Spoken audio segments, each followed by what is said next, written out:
Vamos, arriba. Buenos días, Brian. Stephen, ¿eres consciente de que te has apuntado a un doctorado en física? Hola. Hola. Ciencias. Letras. Soy cosmólogo. ¿Qué es eso? Estudio el matrimonio entre espacio y tiempo. La pareja perfecta. No se sabe nunca de dónde vendrá el próximo salto hacia adelante, ni de quién. ¿Y si invirtiera el tiempo para ver lo que pasó al principio del propio tiempo? Retroceder el reloj. Retroceder el reloj. Adelante. No sé cómo. Aún. ¡Sigue girando! ¿Hacia dónde? Tiene la enfermedad de la neurona motora. La esperanza de vida es de 2 años. Sigamos juntos el tiempo que tengamos. Todo cambiará. No te imaginas lo que te espera. Va a ser una derrota muy dura. Pero yo le quiero. Y él me quiere. Lucharemos juntos contra esta enfermedad. Suerte. ¿Cómo estás? Estoy bien. Veamos ese agujero negro al principio del tiempo. Muy bien. Muy bien, Stephen. Enhorabuena, doctor. Tiene neumonía. Para que sobreviva se le tiene que practicar una traqueotomía. No podrá volver a hablar. Hablará. Me llamo Stephen Hawking. ¿Qué voz más rara? ¿Algún problema? Ha sido una gran dicha ver cómo este hombre superaba cualquier expectativa, tanto científica como personal. No deberían existir fronteras para el esfuerzo humano. Por muy dura que nos parezca la vida, mientras haya vida, hay esperanza. Gracias. Perdona, ¿has dicho algo? He dicho...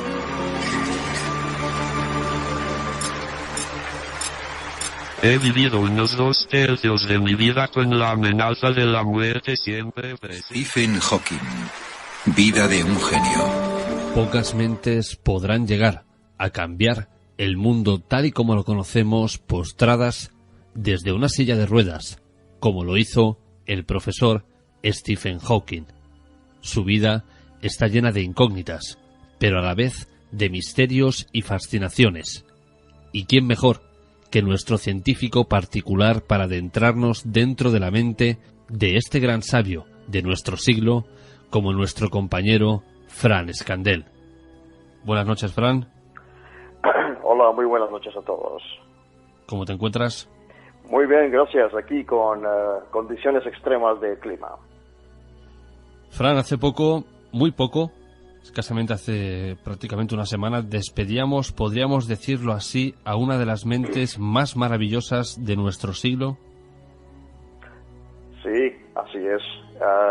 Un científico, en este caso Stephen Hawking, que va a ser en muchos sentidos irreemplazable por el tipo de estudios que estaba llevando a cabo y por decirlo así, de una manera muy simple, de una trayectoria académica poco conocida hasta que él publica su libro La breve historia del tiempo, pero poco conocida. La trayectoria desde el punto de vista académico es brillante, es decir poco. Todo el mundo conoce a Stephen Hawking, bueno, pues como esa persona con esa enfermedad, postrado en una silla de ruedas, que va acompañado de un ordenador que va emitiendo palabras o lo que él está pensando, pero vayamos a profundizar un poquito más en quién era Fran, quién era realmente este hombre, porque no siempre fue así. No.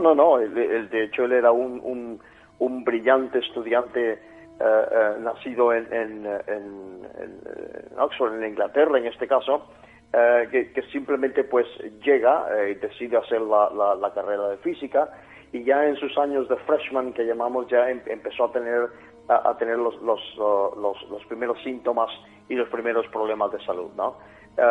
Por ejemplo, entre los detalles a destacar, que también en su figura está siendo atacada por ambos lados del espectro ideológico y no ideológico.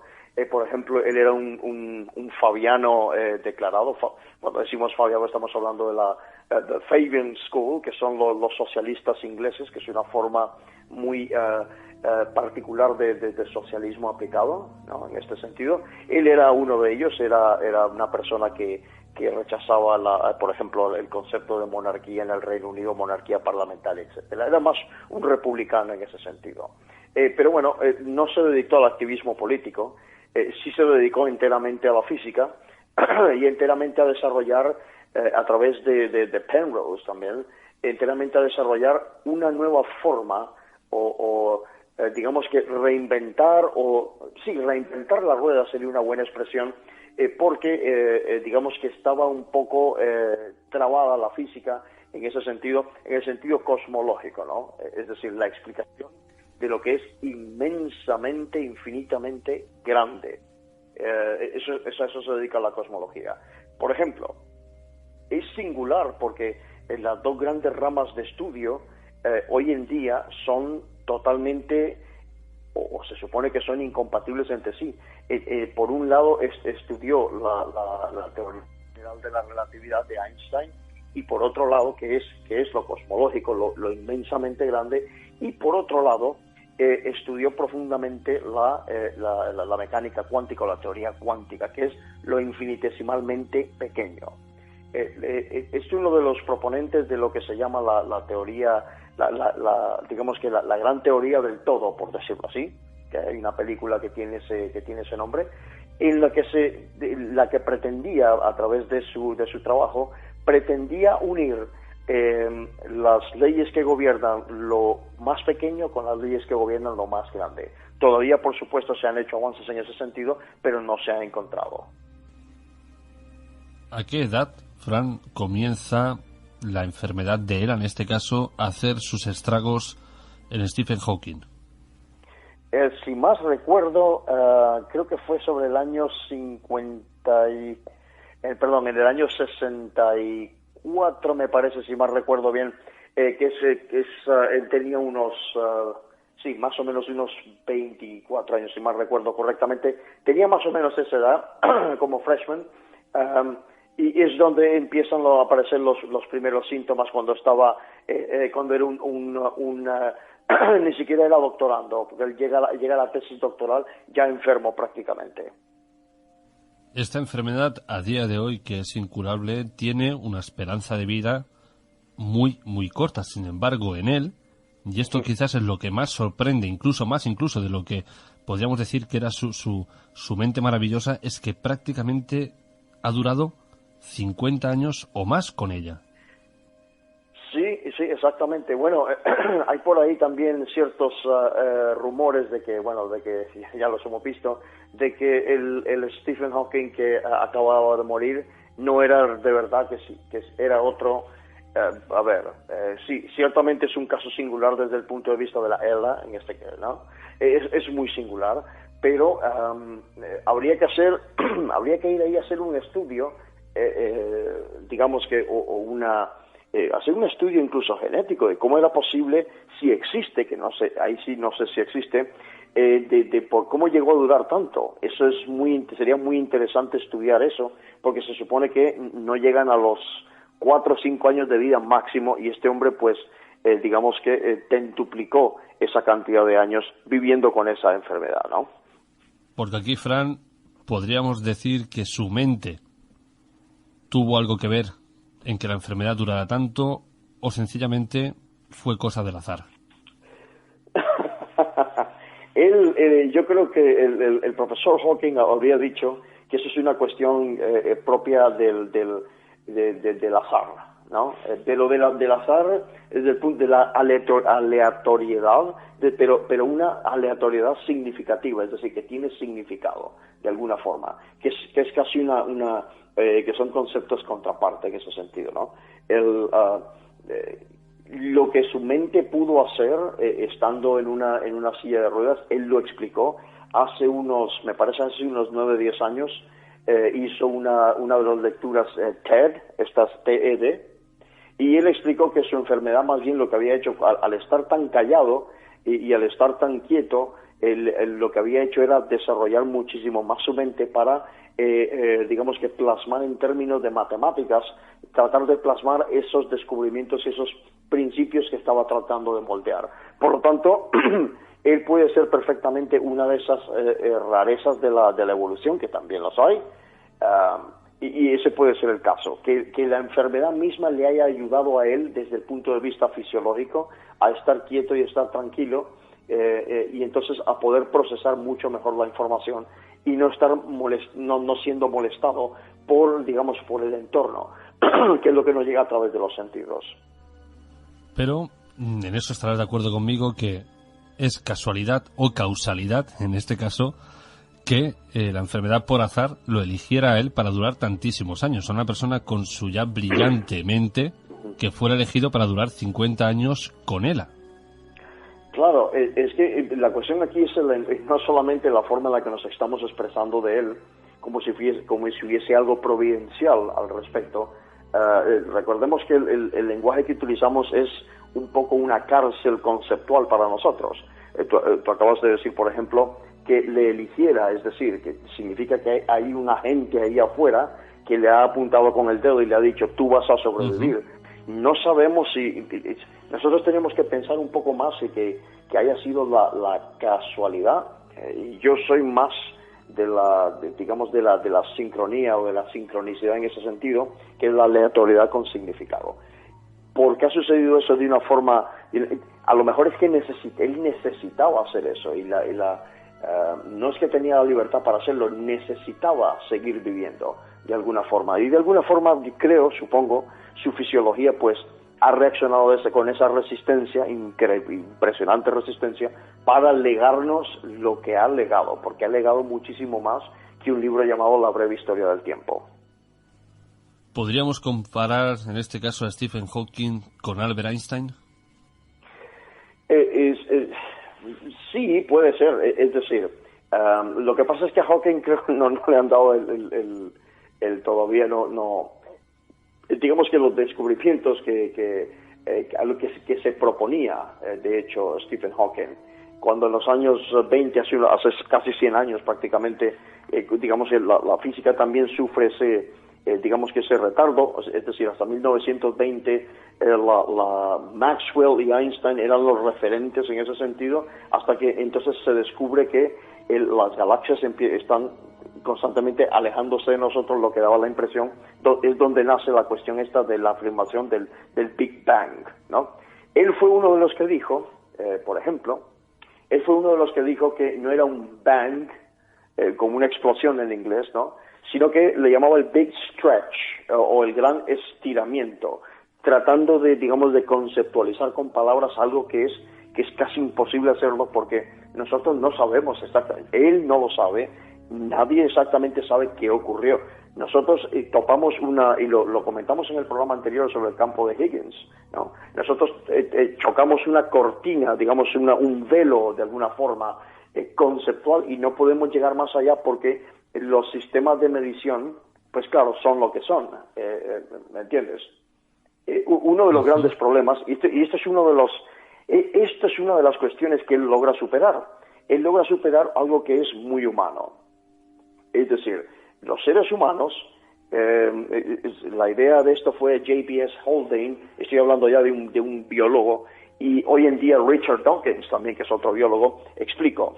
El problema de la conceptualización del ser humano es que nosotros conceptualizamos aquello que podemos ver y podemos percibir con nuestros sentidos, es decir, que tienen relativamente nuestro tamaño. Nosotros no podemos ver átomos y nosotros no podemos ver galaxias tampoco. Por lo tanto, el marco de referencia del conocimiento y el sistema de medición está más que todo digamos que está enfocado a aquello que nosotros podemos ver por las dimensiones que nosotros podemos percibir, ¿ya?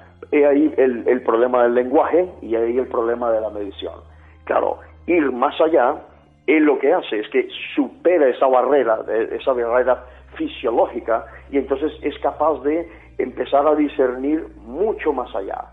y a discernir en ese espacio, de alguna forma, donde el espacio y el tiempo dejan de tener, es decir, el tiempo se convierte en un participante, bajo condiciones extremas se convierte en una dimensión más, y entonces experimenta con lo que yo personalmente llamo la quinta dimensión, que es matemáticas, ¿okay? Un día hablaremos en qué consiste las matemáticas en realidad, pero bueno, la cuestión es que él supera ese problema fisiológico y entonces lo traduce, y encima de eso, cuando vuelve aquí, digamos que al plano humano, en la breve historia del tiempo, lo conceptualiza de una forma muy sencilla además, y si tú recordarás, y los oyentes recordarán, la breve historia del tiempo superó en número a los discos vendidos por Michael Jackson. Okay, eso es increíble. O sea, hacer una cosa de esas es casi superhumano, por decirlo así. Te planteo la pregunta de otra manera. En vez de decir si es el Albert Einstein de nuestra época, ¿Stephen Hawking se inspiró en Albert Einstein para luego plantear sus hipótesis o quizás mejorarlas? Por supuesto. No solamente en Einstein. Él tenía que, digamos que estos nombres son menos populares, pero de ahí tienes a Heisenberg, tienes a Bohr, por ejemplo, a Rutherford, que son los grandes científicos de la teoría cuántica, por decirlo así, ¿no? Entonces, claro, él retoma todo eso, pero es Roger Penrose, es un profesor, un gran físico, grandísimo, donde el punto, digamos que es ese punto omega, por decirlo así, es cuando él escucha una clase del profesor Roger Penrose sobre la singularidad del espacio-tiempo, y es cuando él focaliza su centro de atención, digamos, focaliza sobre la situación de los llamados agujeros negros. ¿Qué son exactamente? ¿Qué es la singularidad? ¿En qué consiste? ¿Ya? Es decir, él lo que pretendía a través de esos agujeros negros, utilizando por un lado a Einstein y por otro lado a los de la teoría cuántica, lo que quería conceptualizar es qué es la singularidad. La singularidad es el punto el punto de no retorno, y qué hay más allá, si es lógico hacer la pregunta, si hay un más allá, porque no sabemos todavía si es lógico pensarlo. Es triste, Fran, que estemos tú y yo hablando de esta persona, de Stephen Hawking en este caso, porque haya fallecido, y nunca les dediquemos quizás el tiempo que se merecen cuando están en vida. Sí, bueno, pero hay un legado en ese sentido, y no solamente el libro. Por ejemplo, yo mismo lo puse hace unos días en Facebook, porque encontré una versión subtitulada. Es un coloquio entre tres titanes, en este caso, cuando en el año, si mal recuerdo, fue en el año 92 o 93, Stephen Hawking participó en un coloquio con Arthur C. Clarke, el maestro absoluto de la ciencia ficción, y con Carl Sagan, estas tres personas haciendo un coloquio sobre la deidad o Dios, como se le quiera llamar, el universo y sus condiciones. Es absolutamente una clase maestra poder escucharles y poder, en este caso, poder leer a lo que se referían y cómo querían expresarlo. ¿Okay? No es triste, me parece. Yo creo que de hecho, aquello que decía Mors Janus Vitae, que es la muerte es la puerta, si hay una vida eterna, que yo no lo sé, por supuesto, pero si hay una vida eterna, la muerte es la puerta de la vida, y bueno, él ha dejado un legado inmenso, que todavía no sabemos hasta dónde se extiende, porque sus últimas investigaciones, hasta donde se sabe, no han sido publicadas aún. Es decir, él tenía todavía mucho más que aportar, y posiblemente lo veremos lo veremos muy pronto. Posiblemente su adjuvant, que se llama su asistente académico, es quien se encargue, o más adelante, que es quien se encargue de publicar todos estos resultados, o todas estas hipótesis y teorías, por supuesto. Durante nuestra conversación han salido varias veces, por tu parte, la palabra legado. Háblanos ahora precisamente de eso, Fran. ¿Cuál es el legado que ha dejado Stephen Hawking para el resto de la humanidad? Su legado, bueno, el legado es inmenso. Primero que todo, ese legado de la resistencia, de la audacia y del coraje humanos, ¿no? Verse él en esa situación y simplemente no dejarse morir, y resistirse a ser una víctima. Eso denota un carácter impresionante en una persona, una prestancia que es, vamos a decir, es un héroe, por decirlo así. Para muchas personas es un héroe porque se sobrepuso a su enfermedad de una manera impresionante. Otra es que es un legado también, es la actitud de muchos científicos. En este sentido, recuerdo hace como unos 5 o 6 años, hubo un congreso en Alemania, y él mismo se presentó al congreso pidiendo la palabra, porque reconociendo que años atrás él había hecho una formulación y venía a compartir con este congreso de que es que se había equivocado en los cálculos, y se puso ahí a empezar con estas personas que se entienden de eso. Aquí es donde me he equivocado y aquí es donde se tiene que corregir y aquí es donde se tiene que hacer esto. Ese es el verdadero espíritu científico. La ciencia no sirve para darnos certidumbre, sirve para crear incertidumbre, en el sentido de generar más y mejores preguntas. Y él era incansable en ese sentido. Y jamás un verdadero científico va a decir yo tengo la razón. En el momento que un verdadero científico diga que tiene la razón, no la tiene.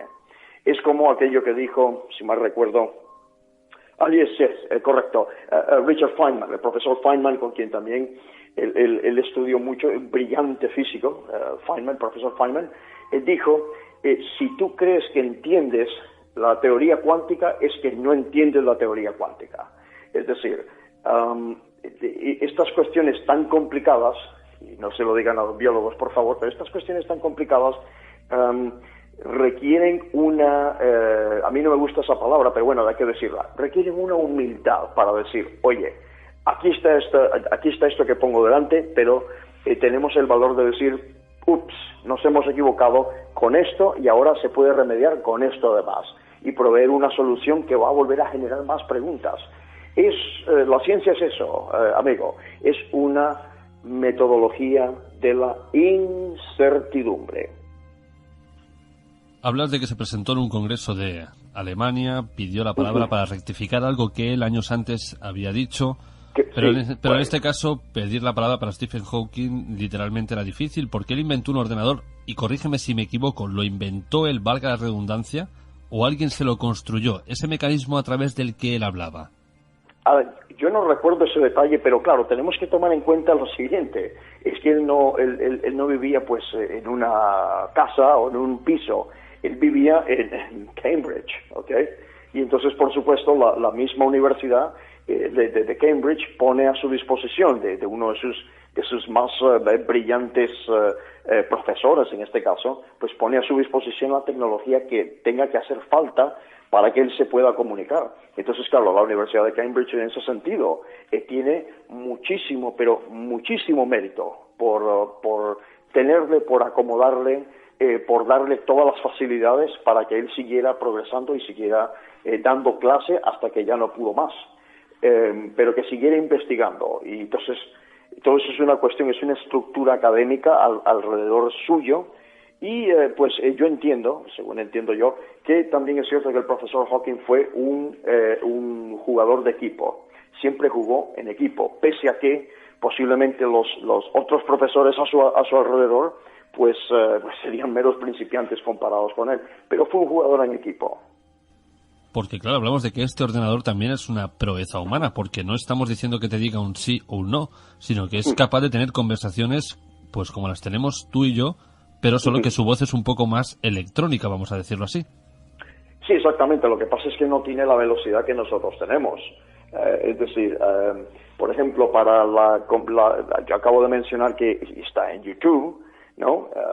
El coloquio que él tiene con Arthur C. Clarke y Carl Sagan, pues tenía que estar, digamos que las preguntas tenían que estar pregrabadas, porque decir muchas gracias, ha sido un placer estar con vosotros, por ejemplo, podría tomarle a él 5 o 6 minutos decir eso con el movimiento ya sea de los labios, ¿ok?, o de la mejilla en este caso, para ir apuntando cada una de las letras, ¿no?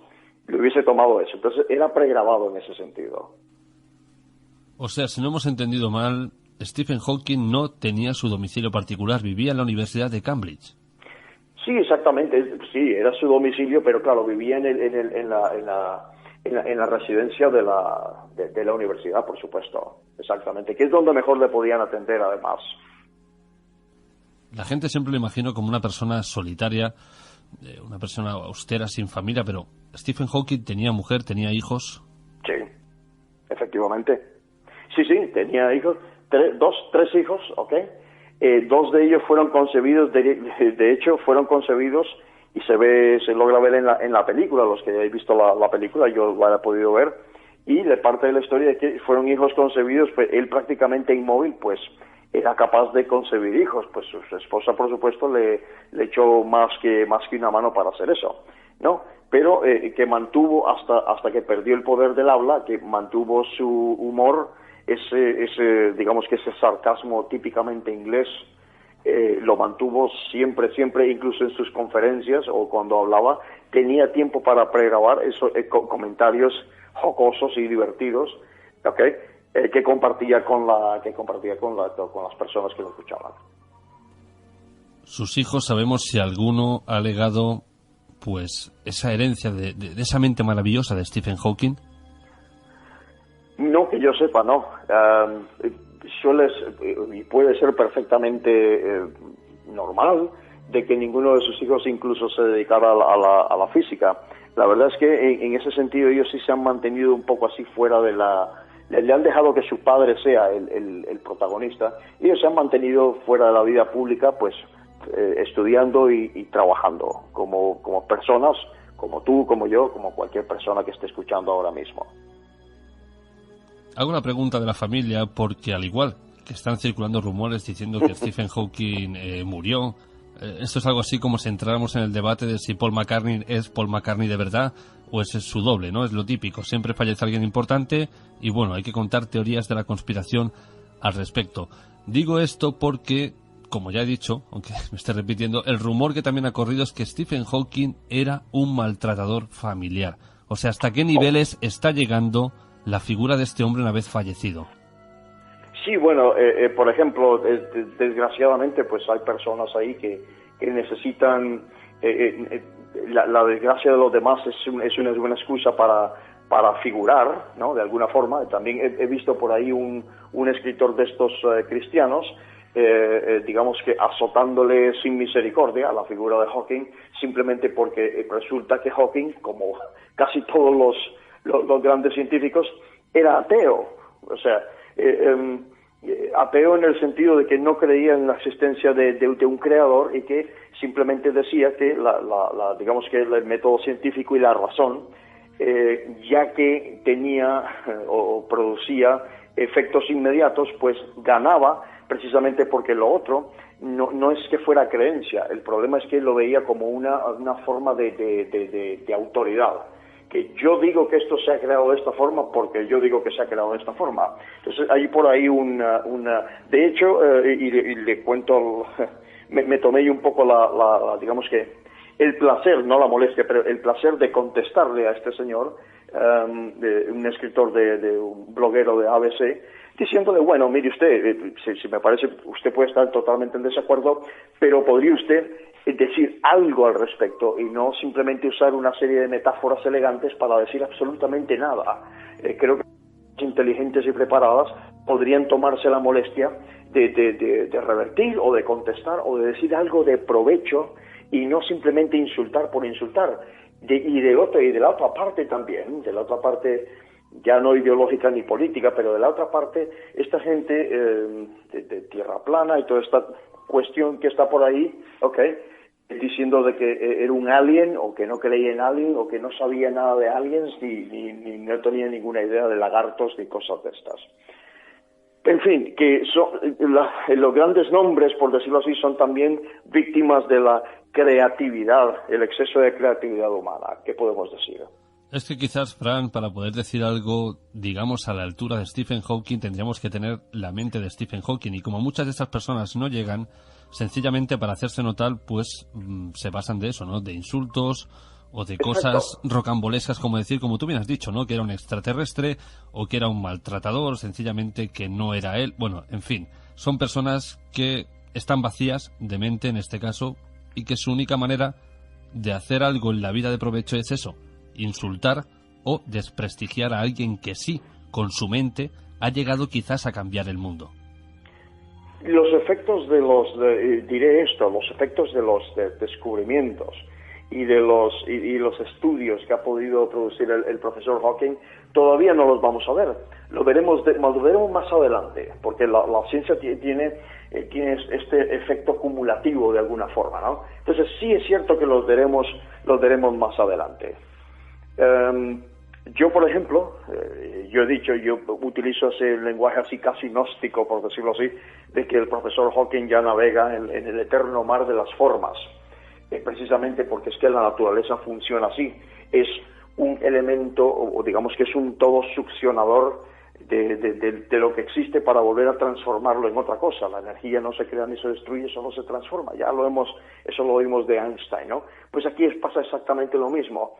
Pero el legado es el legado humano, y ese legado humano que se transforma luego, no solamente en educación o las palabras de un libro, se transforma en actos, se transforma de alguna manera en tecnología, y también se transforma en el plano social, en el plano individual, en personas que logran ver para sí mismos, desde su propia perspectiva, desde su absoluta y maravillosa libertad individual, logran ver visos de esperanza y de un sentido fraterno a la humanidad, porque simplemente eso es lo que nos une. No nos une la ciencia, nos une la ética. La ciencia sí tiene un efecto sobre eso, y el profesor Hawking ha contribuido mucho en eso, de que logremos comprender que somos, como dijo una de sus famosas frases, que somos una raza de primates menores en un planeta menor, en una galaxia sin ninguna importancia, pero que teníamos,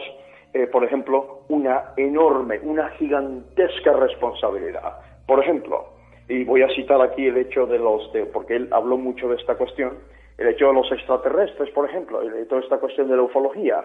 A él no le gustaba la ufología.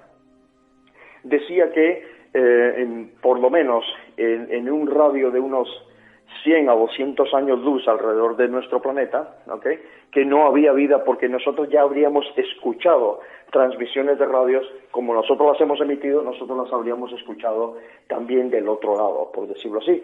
Que habría posibilidad de que hubiese vida más allá, habría posibilidad de que hubiese vida más allá, por supuesto. Pero él no gastaba el tiempo diciendo, o como algunas personas de estas hacen, con todos mis respetos, por supuesto, gastando el tiempo en que si son lagartos o si vienen de Andrómeda o si vienen de cierto sitio. Pensemos primero en la condición humana, la responsabilidad que nosotros tenemos de cara a los próximos 100 o 150 años en sobrevivir el salto cuántico y convertirnos en una civilización planetaria, que es hacia donde debemos ir. Ahora, ¿en qué va a consistir esa civilización planetaria? El profesor Hawking fue uno de los muchos que discutía ese punto, y lo discutía largamente, ¿no?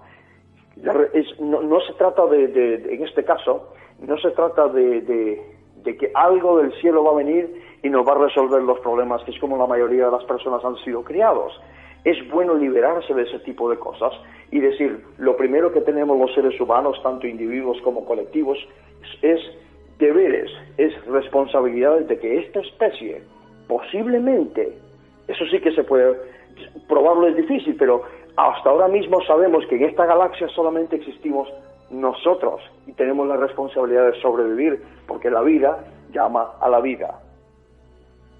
No sé si me equivoco, si no me falla la memoria, creo que fue también Stephen Hawking quien dijo en su momento, cuando el SETI comenzó a lanzar señales al espacio para ver si algo nos contestaba, que dijo que no era muy buena idea, porque quizás si algo nos contestara era una civilización superior a la nuestra, y si ésta sabía de nuestra existencia, aquello que es superior a otra siempre acaba aplastándolo. Básicamente creo que era algo así. Sí, exactamente. Él era muy crítico, por ejemplo, del trabajo del SETI, el Instituto para la Búsqueda de Inteligencia Extraterrestre. Está basado ahí en Berkeley, en Silicon Valley, en California, ¿okay? era muy crítico de eso y decía que no había que estar llamando, tocando las campanitas del universo, pues no sabes quién se va a presentar a tu puerta, no sabes qué es lo que puede pasar. Por eso, porque él pretendía que primero nosotros hiciéramos ese trabajo de evolución, sin tener que estar llamando a, por ejemplo, porque de alguna forma muchas personas pueden ver a estos otros seres de otro planeta o de otro sistema estelar, etcétera, los pueden ver como ángeles o los pueden ver como demonios. Entonces, lo que primero hay que eliminar es de nuestra mente individual y mucho más difícil de la mente colectiva o del inconsciente colectivo, por decirlo así, la idea esta de que hay que moralizarlo todo. Porque resulta que no es así, la naturaleza es amoral, no hay ninguna moral en la naturaleza, ninguna.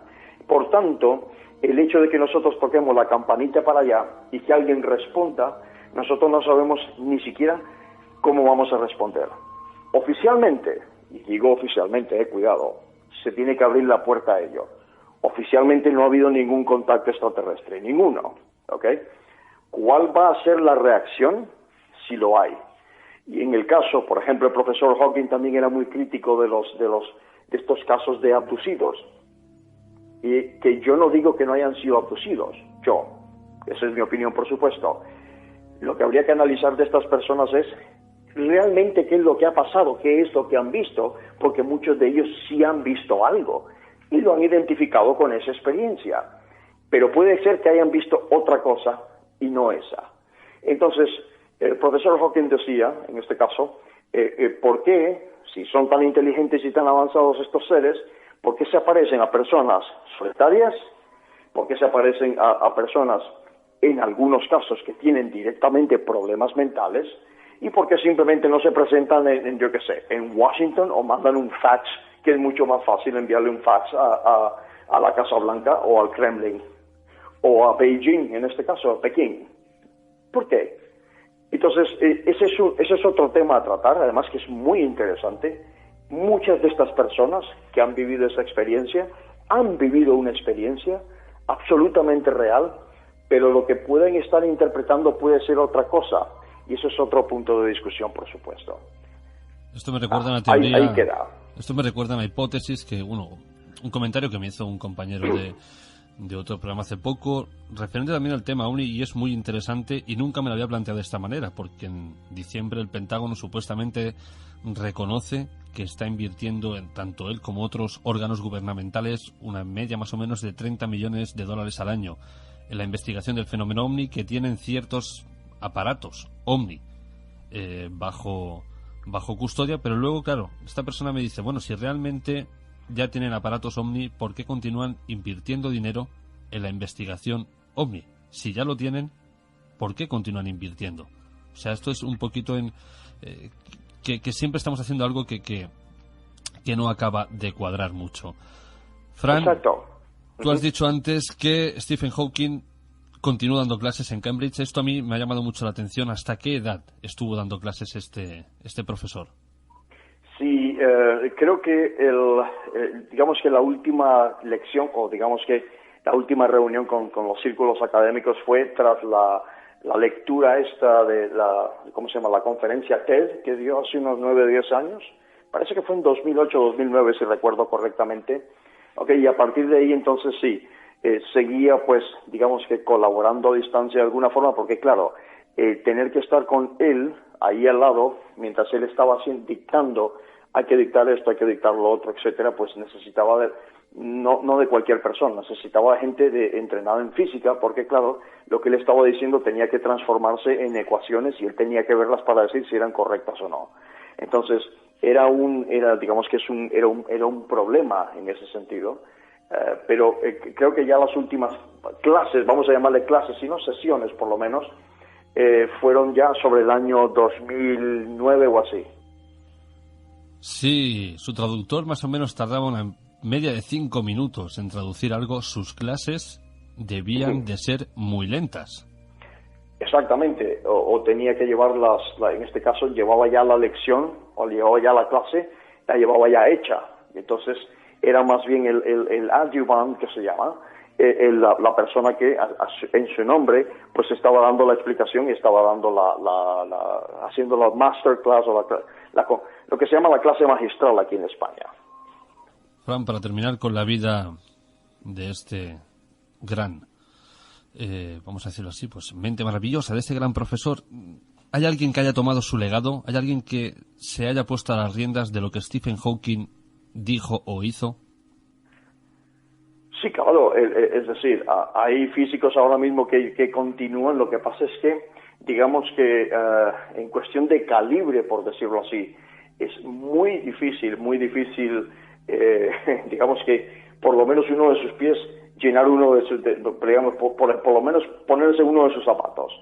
Ahora mismo podemos ver que hay grandes científicos, por ejemplo, Neil deGrasse Tyson está por ahí, el profesor Michio Kaku está también por ahí, pero ellos son más que todo, además de profesores y científicos, son divulgadores, son muy buenos divulgadores. Neil deGrasse Tyson, de hecho, ha vuelto junto a Ann Druyan, que es la viuda de Carl Sagan, ha vuelto a hacer la serie Cosmos, por ejemplo, la que nosotros vimos los que éramos niños en aquel tiempo, en el año 80.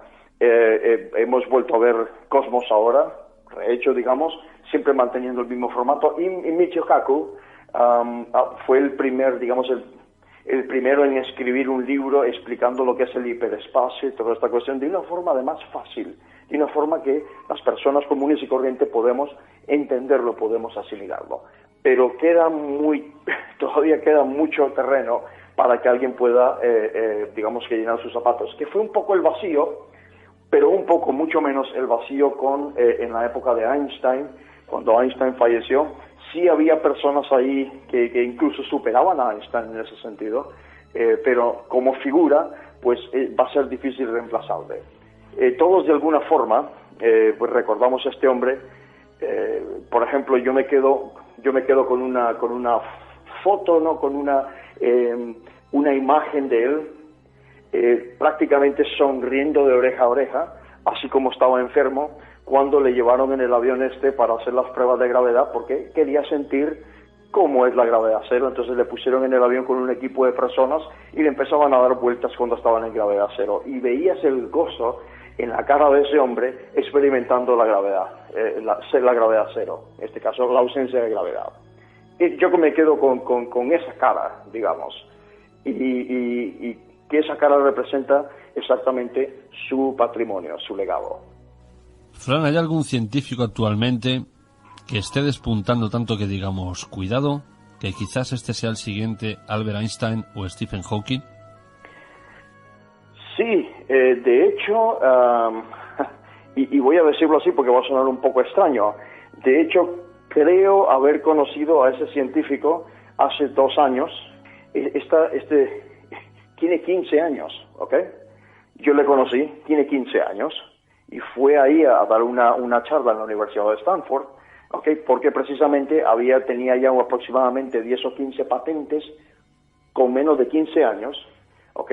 En la que estaba prácticamente revolucionando el sector de la salud y poniéndolo de cabeza, prácticamente. Ahora mismo no recuerdo su nombre, es de origen indio, sus padres son de India, ¿ok? Y entonces yo creo que he conocido sin querer, hemos coincidido ahí, y que ese joven, que ahora puede tener ya unos 16 o 17 años, ¿ok? Va a ser el próximo Einstein, por decirlo así. Hay muchos más candidatos por ahí, pero es que ese llamó muchísimo la atención. O sea, ver a una persona tan joven, que tiene la edad de mi propio hijo, y hablando como si fuese, pues, Carl Sagan, hablaría en este caso, ¿no? O daría una conferencia en este caso. Muy interesante. Fran, ¿sabes lo que más me llama la atención? Que sabemos que Stephen Hawking ha muerto, pero los medios de comunicación no han hecho hincapié de qué ha fallecido Stephen Hawking. Bueno, el otro día mi hijo en su momento leyó una breve historia del tiempo. El otro día hizo una observación mi hijo, diciéndome que él cree, cuidado, él cree, eso es otra cosa, que Stephen Hawking pidió morir directamente el día 3/14, que ya sabemos que en inglés se lee al revés la fecha, es marzo 14, el famoso día de Pi, y que coincidían ciertas fechas y que él pidió morir en esa fecha para ser recordado. Bueno, no hay prueba de eso, por supuesto, pero tratándose del sarcasmo de Stephen Hawking, yo hasta casi lo creería, ¿eh? O sea que realmente no sabemos la muerte, o sea, no se ha hecho pública. La gente quizás piense que es debido a su enfermedad, a Lela, pero sí, no hay un comunicado oficial para decir, bueno, Stephen Hawking falleció de un infarto, falleció de ELA, falleció de cáncer. No lo hay. Por ejemplo, en Sky TV, ¿no? Esta cadena británica, lo que yo he podido ver es que murió, la explicación es por causas naturales, ¿ok? Y fue desconectado de ese respirador. Parece que tenía un respirador de noche y eso, falleciendo tranquilamente en la madrugada del día 14 de marzo. Sí. Bueno, quién sabe, quizás tu hijo tenga razón y Stephen Hawking, pues como otros grandes genios, no han querido decidir realmente su final y cómo tenía que ser. Sí, no me extrañaría de ese sarcasmo tan británico que tenía, de que nos hiciera esa última broma para que realmente nos acordáramos de él. ¿Por qué no? Pero ¿sabes lo que pasa, Frank? Que esto va a llevar a más teorías de la conspiración. Esto llevará a que alguien empiece a especular que quizás Stephen Hawking descubrió alguna cosa que no debía y lo quitaron de en medio. Tiempo al tiempo. Exactamente, eso siempre va a ocurrir. Pierda la vida en un accidente, eso siempre va a ocurrir porque, bueno, como he dicho anteriormente, o no desgraciadamente, pero la creatividad humana tiene demasiadas facetas quizás. Una de ellas es que puede ser a veces muy poco seria, sí. Si empleáramos estas facetas para otras cosas, el mundo iría de otra manera. Totalmente de acuerdo contigo, ¿eh? Fran, como siempre, compañero, un verdadero placer que nos hayas hablado de la historia de este impresionante genio, porque no hay otra manera de decirlo. Y bueno, no sé si yo o tú estaremos vivos para ver todo esto que Stephen Hawking vaticinó. O sí, quizás lo estemos. Ya lo veremos. Eso es una cuestión, como has dicho tú, tiempo al tiempo. Que por cierto, el profesor Hawking fue uno de los que dijo que no había una cosa llamada tiempo, pero ya veremos a qué es lo que se refería. Pues lo veremos dentro de unos años. Ya volveremos a tener esta conversación y diremos sí o no. Hecho. Fran, como siempre lo he dicho, compañero, un verdadero placer. Buenas noches y nos escucharemos muy pronto. Gracias y buenas noches a todos.